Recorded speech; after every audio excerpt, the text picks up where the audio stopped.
Let's look at the other shark circling in the water. And this is the one I see a lot with my clients. They call me up, I need Nigel's number. And I can't give you Nigel's number. So, and it's AF. I hear it all the time with clients. They present into a bike fit and or they're a friend or a colleague or an ex-client and it's always, they're absolutely terrified. This has happened. And it just seems to me to be quite a big thing, and it's always men, hardly ever women. That's right. And so I guess that's the other big shark circling in the water we should talk about. What is AF, how it presents, and what you can do about it, and what the prognosis is. Got it. So atrial fibrillation is a common heart rhythm disorder. It's 5 times more common in masters endurance sports people than in their sedentary peers. Wow. And the way that it works is the left atrium is the collecting chamber, so it receives oxygenated blood from the lungs. It's a weak pump itself, but it's mainly a bag, a sort of storage chamber for blood, oxygenated blood, which then passes through a one-way valve into the main pumping chamber, the left ventricle. When we exercise, we pump 6 times the volume of blood through our heart and circulation compared with when we're at rest.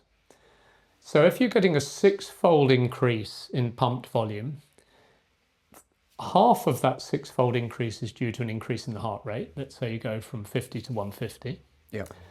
And another 3-fold increase is an increase in volume of the pumping heart. So we've got these heart chambers which are subject to a great deal of stretch, tens of thousands of times. And although it's not completely understood, what we do know is the left atrium becomes enlarged. I mean, that's manifest and obvious. It's the norm. It's true in me. It's probably true in you. It's probably true in most people of our age who ride a bike. The left atrium becomes enlarged. And although that of itself does not affect the heart's efficiency as a pump, it's just having a larger fuel tank in your car, it makes the left atrium more prone to develop abnormal electrical rhythms. So instead of having a regular electrical discharge and therefore contracting regularly, instructed to do so by the heart's pacemaker, millions of microcircuits of electricity form. And the left atrium, if you observe it during this, instead of contracting regularly, now becomes a useless squirming bag of worms due to these electrical microcircuits. So the left atrium is wobbling. The left ventricle receives this chaotic electrical signal and still pumps, which is just as well, but it will pump rapidly and erratically. So that's AF. And people will notice their heart beating rapidly and erratically, not always, but most will. And they'll notice, if they're otherwise healthy, a 20 to 25% reduction in the efficiency of their circulation. They're riding with the brakes on. That's how they would describe it. I couldn't keep up with them going up the hill. And AF starts off as intermittent, and then it becomes frequently intermittent, and then it becomes continuous. And it's a pretty inexorable progression, although the speed at which it progresses is highly variable, and it may take decades in some people from their first bout of AF to being in continuous AF. We can't cure it, but there's a lot we can do to treat it. And I still enjoy competitive track cycling myself, and many of my fellow competitors in the track centre at the National Masters Track Championship, I've treated, or colleagues have treated with AF, and they're still on it. So it's something you need to take seriously. It's not like a tension headache where you should just toughen up and ignore it. It's something you should take seriously and get properly evaluated and treated. But if it is properly evaluated and treated, it's compatible with a person leading an entirely normal life. Right. And one more thing. No, go for it. No, go for it. Sorry to drone on. No droning.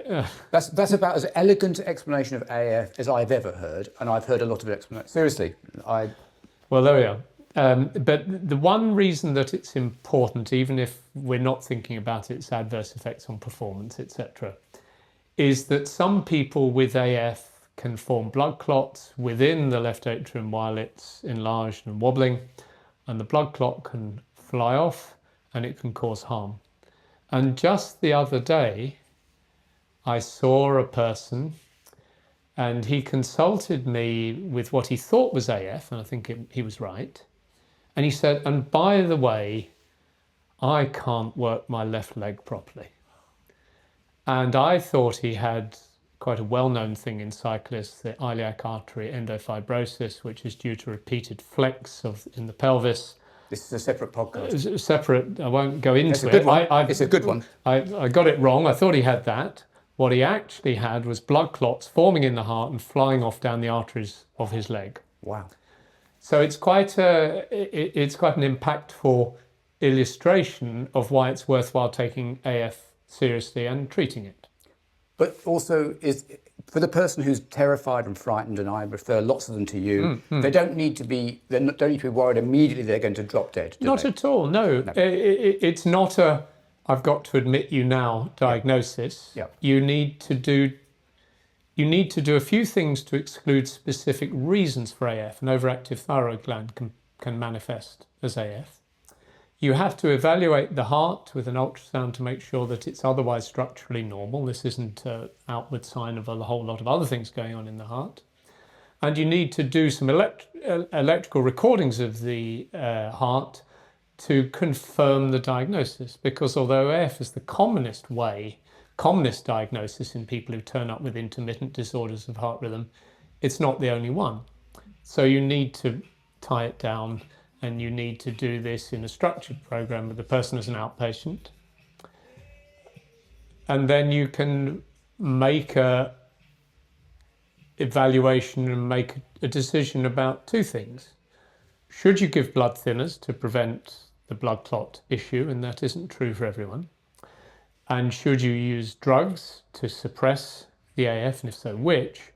Or should you think about a more intrusive approach, ablation, to try and treat the underlying electrical disorder in the left atrium? And it's horses for courses. It depends a lot on the detail of the evaluation. But it's not, it needs to be taken seriously, but it's not a cause for distress or doom and gloom thinking.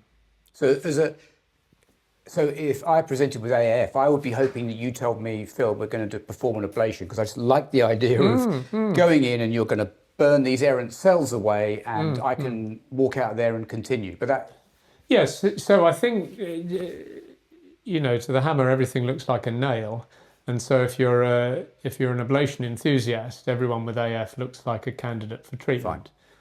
Bear in mind, it's quite an invasive, intrusive procedure, done under general anaesthetic, may take several hours, may need to be repeated, and may not render you drug-free.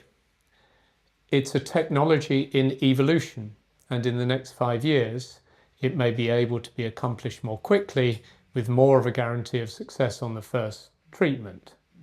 So whether a person ends up with ablation or not, you're certainly going to have a trial of drug treatment to see if you can suppress the electrical anomaly. And we have plenty of good treatments with a good side effect profile, which you would start anyway, regardless of whether you end up landing with ablation. Okay. There's three things I'd like to say. One is the fact that you compete internationally and you're competing against people who had AF suggests that you can make a pretty considered return. That's absolutely right. You can return to normal activities in all respects. And the only little sort of complexity with this is the business about blood thinners. So we use a scoring system to work out the likelihood of a blood clot forming and causing harm, stroke being the main harm.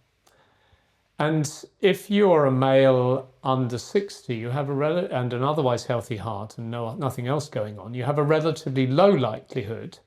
And you have to bear in mind that if you ride a bike and hit the ground, you will bleed twice as much if you're on a blood thinner than if not.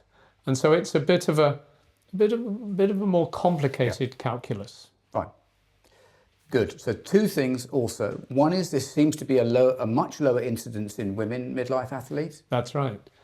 not understood, but we could expand that to almost all the things that we would talk about as abnormalities in men who are midlife and beyond. And women seem to get much less atrial fibrillation, and they get less left atrial enlargement, and they get less of the other adaptive changes that we see in the heart, which may not represent a disease state, but are certainly different from the norm. So there's a big thing about having two X chromosomes that's different and is certainly not understood, because this remains true in women who've been through the menopause and no longer have the effect of estrogen and progestogen in their biology. So the thing with the two X chromosomes is a lot of the information that a lot of the genes that deal with information are on the X chromosome. Yes, I guess that might be, because there is a narrative in quite a lot of chronic disease biology that it pertains to an inflammatory process. And a lot of people would characterize, for instance, coronary heart disease as an inflammatory process within the heart arteries.